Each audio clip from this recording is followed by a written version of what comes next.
जमाने ने दर्द दिए, जमाने ने दर्द दिए तो उनके सीने पर सिर रखकर हम जीवर रोए।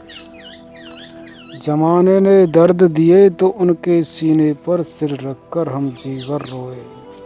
रोते हुए पता चला, रोते हुए पता चला कि इसमें भी कोई है जो रो रहा है।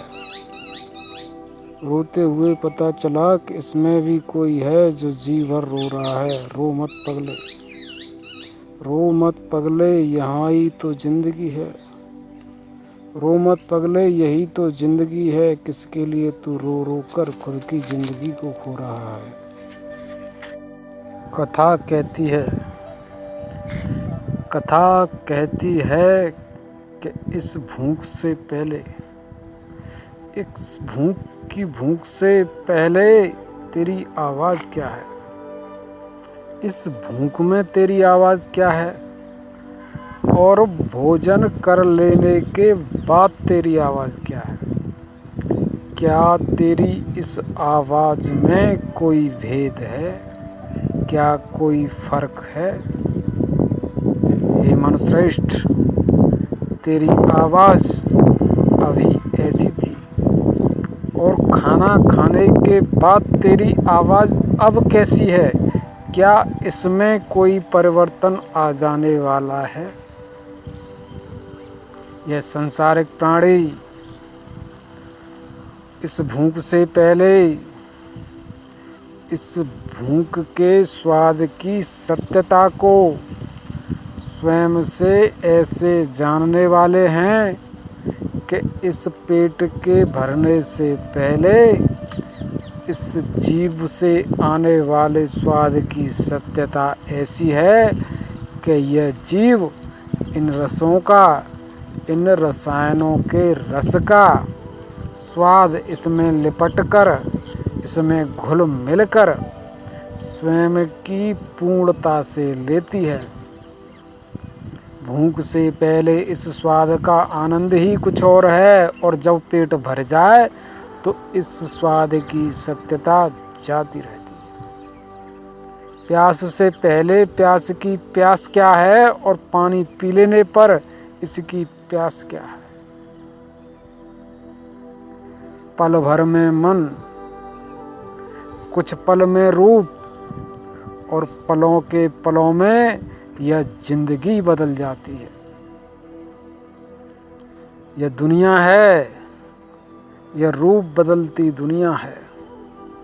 इस दुनिया के चक्र में, इसकी काल गति में जो स्वयं को बदल लेता है, वह इसके बदले हुए रूप का सत्य स्वयं में पा लेता है। और जो इस रूप बदलती दुनिया में स्वयं के सत्य को नहीं बदलता, उसे यह दुनिया इसके सत्य को बदलने के लिए इसको बदल देती है। अर्थात यह जिंदगी है। इस जिंदगी के रूप को जो नहीं बदलता, जो स्थिर अटल हो जाता है, इसमें यह रूप बदलती दुनिया इसकी जिंदगी को, इसकी जो जिंदगी है, इसकी तकदीर को बदल देती है कि यह तकदीर तेरे इस रूप को बदल देगी। इस सत्य की सत्यता कैसी है, क्या है प्रिय तू इसको जानने वाला है। इस सत्य की सरल और सहज गति यह है कि जो संसारिक प्राणी इस जगत में, इस रूप बदलते जगत में, यह काल चक्र स्वयं की तीव्र गति से इस संपूर्ण जगत के रूप को बदल रहा है, इसके मन को बदल रहा है, इसके जीवन को बदल रहा है। जो इस रूप बदलती दुनिया में स्वयं के अहंकार से कठोर हो जाए, उस कठोर अहंकार का जो भाग्य है, जो तकदीर है, यह जगत इस अहंकार को बदलने के लिए इसके भाग्य को, इसकी तकदीर को बदल देता है। और यह इसकी तकदीर, यह इसका भाग्य फिर इसको बदल देता है। इस सत्य से निकल पाना, इस चक्र से बच पाना किसी भी सांसारिक प्राणी के वश में नहीं होता। इस सत्य की सत्यता को तू स्वयं से भली भांति निश्चित करके जान ले कि यह सत्य इस जगत में ऐसा है कि नहीं। यह प्रकृति है, इस प्रकृति को देख, इस प्रकृति को जान के इस प्रकृति का खेल कैसा है। यह प्रकृति स्वयं से ऋतुओं को उत्पन्न करती है। यह ऋतुएं इन गुणों को उत्पन्न करती हैं और गुणों से इस अहंकार का, इस जीवन का, तेरे इस मन का, तेरी इस कथा का उदय होता है। क्या किसी सांसारिक प्राणी के लिए सत्य ऐसा है? क्या किसी सांसारिक प्राणी के लिए सत्य ऐसा है कि वह स्वयं से स्वयं के लिए इन गुणों को जन्म देने वाला है, इन गुणों से इस ऋतु को जन्म देने वाला है, इन ऋतुओं से इस प्रकृति को जन्म देने वाला है। इस जगत में इस अहंकार की सत्यता ऐसी ही है कि यह स्वयं से इस प्रकृति को उदय करता है, इस प्रकृति को जन्म देता है। स्वयं को प्रकृति से जानने वाला नहीं होता, यह स्वयं से इस प्रकृति को इस प्रकार से जानता है कि वह प्रकृति को जन्म दे रहा है। अर्थात प्रकृति से स्वयं को जानना और स्वयं के द्वारा उत्पन्न कर इस प्रकृति को जानना। स्वयं की प्रकृति में प्रकृति है और यह प्रकृति प्रकृति से है। प्रकृति का अर्थ क्या है? प्रकृति का सत्य क्या है? जिसमें जीवन का सार है, जो इस सार को उत्पन्न करती है, जो इस सार को आधार प्रदान करती है, जो इस सार को आयाम प्रदान करती है, जो इस सार को संपन्न करती है, जो इस सार को पूर्ण करती है और जो इस सार के लिए इस जीवन का सार हो जाए, वही प्रकृति है। प्रकृति की सत्यता इस जगत में बड़ी ही अटूट है। इस प्रकृति के अटूट बंधन को तोड़ पाना निस्संदेह किसी भी सांसारिक प्राणी के वश में नहीं होता। हे मनुश्रेष्ठ, तेरे लिए यह चुनौती है, तेरे लिए यह ऐसा सत्य है कि तू स्वयं से अगर कर्म करता है तो इस जगत के सत्य से, इस प्रकृति के रूप से, इस प्रकृति के किसी भी रूप को इस प्रकृति से पृथक करके दिखा। यह रेत, यह मिट्टी, यह शाक, यह पात, तुझे यह सब इस प्रकार से जान पड़ रहे हैं कि तू इन्हें तोड़कर इनसे पृथक कर देने वाला है, स्वयं से दूर कर देने वाला है, यह सब परे हो जाने वाला है। अर्थात जिस प्रकार से इस वृक्ष से पात टूट जाता है, फल तोड़ लेने वाला है, इसी प्रकार से तुझे लगता है कि तू इस जगत में, जो इस जगत का है, इस जगत के वृक्ष से इसे तोड़कर इससे दूर कर देने वाला है। तू इस सत्य के लिए इस जगत में है कि तू स्वयं से, स्वयं के भाव विचार से, स्वयं के मन बुद्धि से, स्वयं के इस शरीर से, स्वयं में प्राप्त हुए हुए सत्य को स्वयं से पृथक करने वाला है, स्वयं से अलग करने वाला है। शब्द के द्वारा, स्वर के द्वारा, गंध के द्वारा, मलमूत्र के द्वारा, हाड़ मांस के द्वारा और भी नाना प्रकार के सत्य हैं कि तेरा सत्य इनके रूप में तुझसे परे हो जाने वाला है। इस प्रकृति का रूप क्या है? इस प्रकृति की सत्यता क्या है? इस प्रकृति की सत्यता यही है कि तू तो स्वयं में से किसी भी सत्य को स्वयं से परे कर सकता है, तोड़ सकता है, स्वयं में ग्रहण धारण करके स्वयं से इसको जोड़ सकता है। पर इस प्रकृति में जो प्रकृति का सत्य है, इसमें कोई भी सत्य न तो जुड़ सकता है और न टूट सकता है। इस प्रकृति के किसी भी सत्य को मन हो, बुद्धि हो, विवेक हो, छल हो, फल हो, इसकी जो रंग रूप रचना है, जो इसका विधान है, इसमें जो रूप अग्नि के, जल के, वायु के, आकाश के, थल के और भी जो आयाम हैं, स्वाद के, गंध के, दृष्टि के, समस्त आयामों को तू जान ले कि इन आयामों की सत्यता जो है, जैसी है, अटल है, स्थिर है। इसमें से इसके किसी भी सत्य को तू क्षण मात्र से पृथक करके इससे तोड़ नहीं सकता, इसको हिला डुला नहीं सकता। इसमें क्षण मात्र का भी भेद तू स्वयं से प्रकट नहीं कर सकता। यह प्रकृति है। प्रकृति का रूप जड़, अटल, स्थिर और अविनाशी है। इसका एक अखंड रूप है। अगर किसी का कोई अखंड रूप है, अगर इसके एक अखंड रूप में जो इसके अखंड रूप की रचना करने वाला सत्य है, उस रचना के सत्य को स्वयं से तू हिला भी देगा। हिलाने का अर्थ यह है कि उसे जान लेगा, उसे जानकर हिला देगा, तो यह जो अखंड रूप है इसका विनाश हो जाएगा। इसलिए उस एक सत्य को भी नहीं जाना जा सकता किसी अखंड रूप के जो इस अखंड रूप की रचना करता है। जो सत्य इस अखंड रूप की रचना करने वाला है, उस सत्य को भी जानना निसंदेह असंभव है कि यह एक सत्य इस अखंड रूप की, इस प्रकृति की रचना करने वाला है। अगर तू यह जान लेगा कि यह सत्य इसकी रचना करने वाला है, तो वह सत्य अखंड नहीं है, वह एक नहीं है। पर यह प्रकृति ऐसी है और ऐसी नहीं है।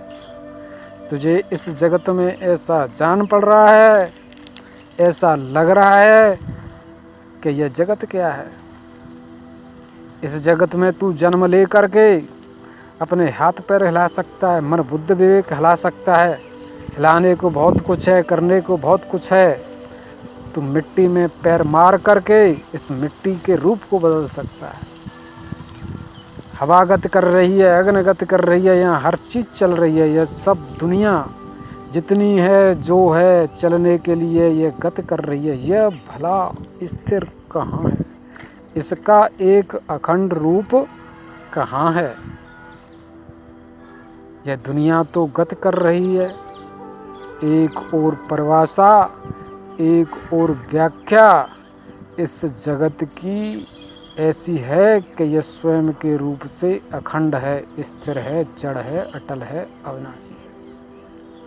एक और इसी प्रकृति का ऐसा रूप है जो गति कर रहा है। अब सत्य क्या है? सत्य के मध्य में हे मनुश्रेष्ठ, मेरे प्रेम स्वामी कहते हैं कि तू उलझा हुआ है, तू फंसा हुआ है। यह मेरी प्रकृति का श्रृंगार है। इस श्रृंगार की सत्यता ऐसी है कि तू यहाँ किसी प्रकार से कैसे भी सत्य वाला नहीं है। तेरा कोई रंग नहीं है, तेरा कोई रूप नहीं है, तेरी कोई जात नहीं है।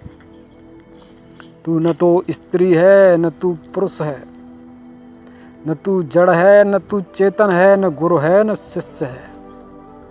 पर तू कुछ नहीं है, फिर भी इस जगत में तू कुछ है। तू कुछ है तो क्यों है? तू इस जगत में कुछ नहीं है और है तो फिर क्यों है? तेरे होने का आधार क्या है? तेरे यहाँ होने का कारण क्या है?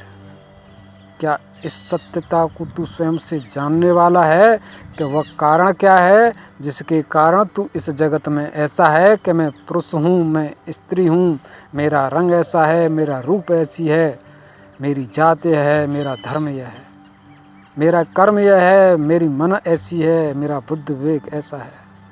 भांत भांत के रूपों की सत्यता इस जगत में जिस सत्य के लिए हो जाती है, वह सत्य पहले स्वयं को जानने वाला है कि वह क्या है, और फिर यह जान ले कि वह इस जगत में जन्म लेकर कैसा कैसा हो जाने वाला है। अर्थात इसको प्रकृति घेर लेती है। जो प्रकृति अटल है, इसका एक रूप है, इसको यह प्रकृति घेर लेती है।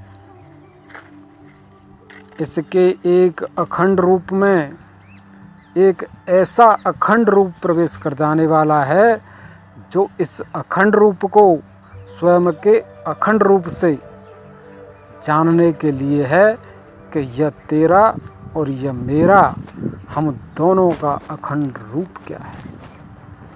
अर्थात मेरे प्रेम अंश, मेरे परम प्रेम स्वामी कहते हैं कि यह मेरी प्रेम धर्म कथा है,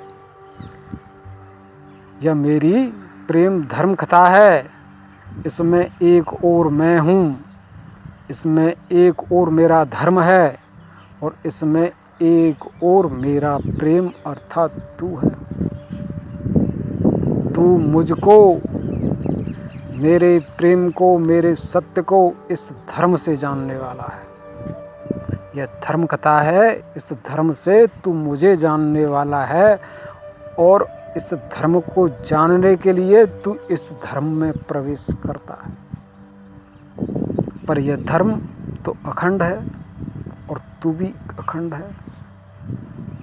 दो अखंड रूप एक दूसरे में भला कैसे प्रवेश कर सकते हैं और प्रवेश करके कैसे जान सकते हैं। यह सत्यता इस समय चक्र से पूर्ण होती है, इस काल के द्वारा पूर्ण होती है कि जो सत्य अखंड है, जड़ है, अटल है, स्थिर है, इस सत्य को इस अखंड प्रेम आत्मा के लिए इसको भी खंड खंड किया जाता है, और जो यह प्रकृति स्वयं के अखंड रूप से है, इसको भी खंड खंड किया जाता है।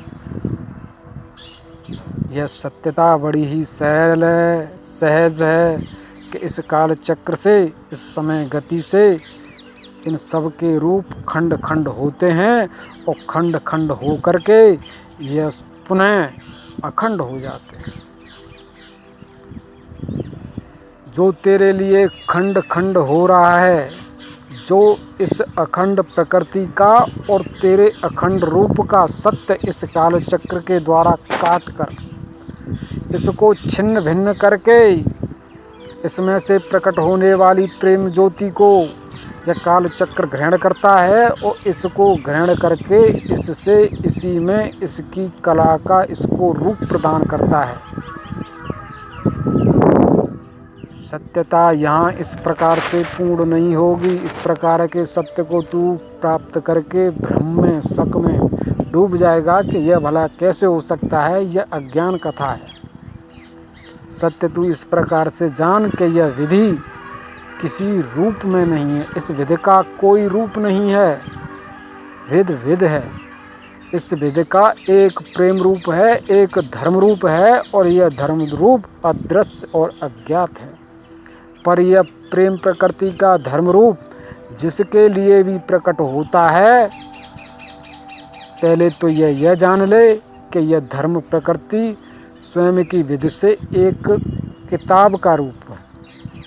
जिस प्रकार से एक किताब में, जो किताब में उपस्थित जो किताब की रचना है, वो किताब में निहित है। इस किताब में, इस पुस्तक में कथाएं हैं, कविताएं हैं, नाना प्रकार की भांत भांत की कथाएं लिखी हुई हैं। इस किताब में जो सत्य है, किताब का किताब में पूर्ण है। इस किताब को तू वेद कथा जान ले, प्रकृति का रूप जान ले। इस प्रकार से यह प्रकृति कथा के रूप में स्वयं की निश्चितता में इस प्रकार से है कि यह अदृश्य और अज्ञात है। इसका यह अदृश्य और अज्ञात रूप इस प्रेम अंश के लिए, तुझ प्रेम अंश के लिए प्रकट होता है। स्वयं के सत्य का बोध कराने के लिए, तुझे दर्शन भोग देने के लिए इस प्रेम प्रकृति का रूप इस काल चक्र के द्वारा, इस समय चक्र के द्वारा तेरे लिए प्रकट होता है। और यह कालचक्र तुझ में तुझे ही लगता है। इस समय के चक्र को, इस काल चक्र को तू स्वयं से परे मत जान। तेरे प्रेम मुख पर इस काल चक्र की गति है। जो सांसारिक प्राणी, जो प्रेमात्मा, जो प्रेम अंश इस जगत में इस समय को स्वयं से जितना दूर जान लेता है, उसको उतना अज्ञान घेर लेता है, उसको उतना अधर्म इस जगत में प्राप्त होता है। समय गति अगर कहीं है, अगर किसी के लिए है, तो वह तुझ में, तेरे लिए, तेरे मुख द्वार में है। इस प्रेम अंश का, इस प्रेम आत्मा का जो आत्मव्रत है, इस आत्मव्रत का जो मूल आधार केंद्र है, यहीं से इस समय का उदय होता है। यहीं से इस समय का उदय होता है और यहीं इस समय का अंत होता है। यह कालचक्र तुझसे तेरे अखंड रूप को ग्रहण करके इस अखंड रूप की जो एक प्रेम चेतना है, जो अटूट सत्य इस प्रेम चेतना है, इसको ले जाकर इस प्रेम चेतना से ही इस विधि के किसी एक खंड की ऋतु की और एक ऋतु के गुण की, इस तेरी चेतना से यह कालचक्र इस प्रकृति के किसी क्षेत्र की रचना करता है। क्षेत्र में जो ऋतु है उसकी रचना करता है, ऋतु में जो गुण है उसकी रचना करता है, गुण में जो जीवन है, जो इस जीवन का दर्शन भोग है, इसमें जो भाव विचार है उसकी रचना करता है। रचना किसकी करता है? जो प्रकृति में है, जो विधि में है, जो किताब में है, उसकी रचना करता है, उस सत्य को पूर्ण करता है। यह सत्य इस जीवन का प्रकृति, विधि और इस प्रेम के मध्य है और मध्य में यह सत्य ही मेरे धर्म का है। ऐसा मेरे प्रेम स्वामी कहते हैं कि तू इस सत्यता को अगर स्वयं से जानने वाला है तो स्वयं के भाव में मेरे प्रेम की भूख जगा। जब तक यह तेरा जीवन चलता रहेगा, सहज सरल रूप से तेरे जीवन की गति पूर्ण होती रहेगी, तब तक मैं स्वयं के प्रेम से तेरे लिए नहीं हूँ। तुझे मेरी आवश्यकता ही नहीं है। जिस संसारिक प्राणी के जीवन में, जिसके अहंकार में, जिसके मन बुद्धि विवेक में मेरे प्रेम की भूख उत्पन्न हो, जिसके जीवन को मेरे प्रेम की आवश्यकता हो, जो मुझे पुकारता है, जो मुझे चाहता है, उसके लिए उसके जीवन में ऐसा सत्य कारण बन जाए कि सब कुछ है पर कुछ भी नहीं है। जो इस जगत में, इस जगत के समस्त रूपों के द्वारा छला जाए, इस पर छलने के लिए और कुछ शेष न रहे। जो छला जाकर इस जगत के द्वारा इस प्रकार से हो जाए कि अब छलने के लिए कुछ नहीं है, और जो है वह इसका सत्य मेरे प्रेम स्वामी के लिए है। मेरे प्रेम स्वामी से प्रेम कर प्रेम स्वामी के प्रेम की इच्छा वाला, उसके लिए मैं उसमें उसके प्रेम को सत्य प्रदान करने के लिए, इस जीवन का सत्य प्रदान करने के लिए, इस गुण धर्म की प्रकृति का सत्य उसे प्रदान करने के लिए स्वयं के अमर प्रेम धर्म से प्रकट होता हूँ और उसके लिए इस सत्य को सिद्ध करता हूँ कि हे प्यारे, हे परम प्रिय, तू यह जान, यह सुन कि यह प्रकृति है, यह विध है, यह विषयलोक है। इसका एक एक फल इस प्रकृति की बेल पर लगा हुआ है और इस बेल से तू इसके फल को तोड़ नहीं सकता। यह प्रकृति जैसे तुझसे उदय हुई है, इसका अस्त, इसकी अस्तता इसका विनाश उसी प्रकार से इस बेल के साथ ही हो जाने वाला है और इस बेल को यह कालचक्र लेकर आता है। जल में डूबी हुई, महासागर में डूबी हुई कोई बेल है, एक बेल है। इस बेल को कांटे से निकाल लेने पर इस बेल का रूप कांटे से जल से बाहर तो आ जाता है, पर इसको तोड़ते रहने पर, निकालते रहने पर यह निकलती है। ऐसा जान पड़ता है कि यह टूट रही है और जब इसको कांटे से छोड़ दिया जाए तो यह संपूर्ण बेल इस जल में डूब जाती है। इसका सब सत्य इसी को प्राप्त हो जाता है। ऐसी सत्य इस अमर बेल की, इस अमर विधि की है कि यह ऐसी तो है, पर इसके किसी भी सत्य को इससे तोड़ा नहीं जा सकता, इससे इसके किसी सत्य को पृथक नहीं किया जा सकता। यही इसके अखंड रूप की सत्यता है। दर्शन भोग देती है, दर्शन भोग करने के लिए तेरे लिए प्रकट हो जाने वाली है, पर इसका कोई भी सत्य तेरा नहीं होता। कोई सत्य इसका तेरा है तो केवल जब तक है जब तक काल चक्र तुझे इसके क्षेत्र का, इसके रूप का तुझे दर्शन भोग दे रहा है, इसका सत्य प्रदान कर रहा है। न तो यह खंड खंड है और न तू खंड खंड है। यह खंड खंड होने की सत्यता मध्य में केवल इस काल चक्र से है, और जिसके लिए काल चक्र शांत हो जाए यह सत्य इन दोनों का अखंड हो जाने वाला। इस जगत के खेल को, इस जीवन की सत्यता को तू स्वयं से इस खंड खंड में भी जान और इस अखंड हुए सत्य में भी जान कि यह सत्य कैसा है। तेरे इस जीवन का, तेरे इस रूप का सत्य ऐसा है तो मध्य में केवल इस समय गति से है। इसमें परिवर्तन, इसका जो रूप नित्य निरंतर बदल रहा है तो केवल इस काल चक्र से है।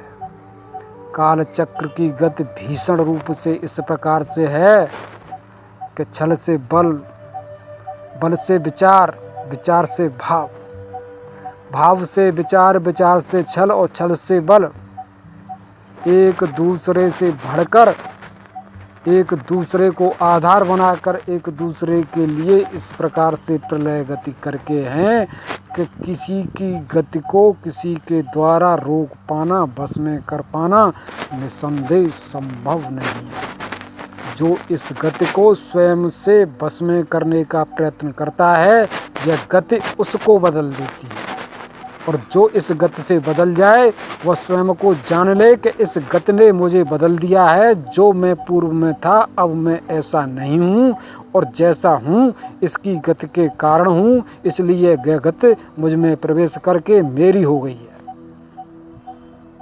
जो इस जगत में, इस जगत की गति है, स्वयं में प्रवेश करके स्वयं का तुझे दास बना ले, तुझे आधार बना ले, तेरा वाहन बन जाए, उसको तू इस प्रकार से मत जान कि तू उसे बस में करके है, ऐसा जान कि वह तुझे बस में करके है। इस सत्य की सत्यता को क्या तू स्वयं से जान पा रहा है कि इस जगत में इस काल चक्र की सत्यता क्या है? हे मनुश्रेष्ठ, यह जब तक काल चक्र है तब तक यह तेरा रूप बदलता जीवन है, और जब यह काल चक्र नहीं रहता तो अखंड का अखंड, और जो खंड खंड हुआ है वह भी अखंड हो गया। यह कथा है, यह प्रेम कथा है। प्रेम के एक अखंड रूप को, स्वयं के ऐसे रूप को इस काल चक्र से तेरे लिए प्रस्तुत करती है। इसलिए इस जगत में अगर कोई तेरे लिए सत्य दर्शन भोग का है तो वह है इस समय चक्र का। यही समय चक्र तेरे लिए संपूर्ण दर्शन भोगों को लाने वाला और ले जाने वाला है। इसकी गति का विनाश किसी के द्वारा हो नहीं सकता।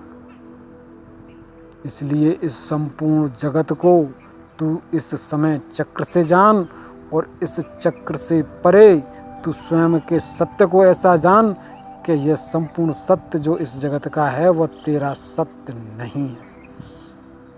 तू स्वयं के सत्य से है तो तेरा स्वयं का सत्य, यह तेरा अखंड प्रेम रूप है। जो संसारिक प्राणी, जो प्रेमात्मा स्वयं से स्वयं में स्वयं को ध्याता है, मैं उसको इसके अखंड रूप का, इसके ऐसे सत्य का सत्य सिद्ध करके इसको यह बताता हूँ कि तू क्या है और यह जगत क्या है। क्या तू इस प्रेम कथा के ऐसे रूप को स्वयं से जान रहा है?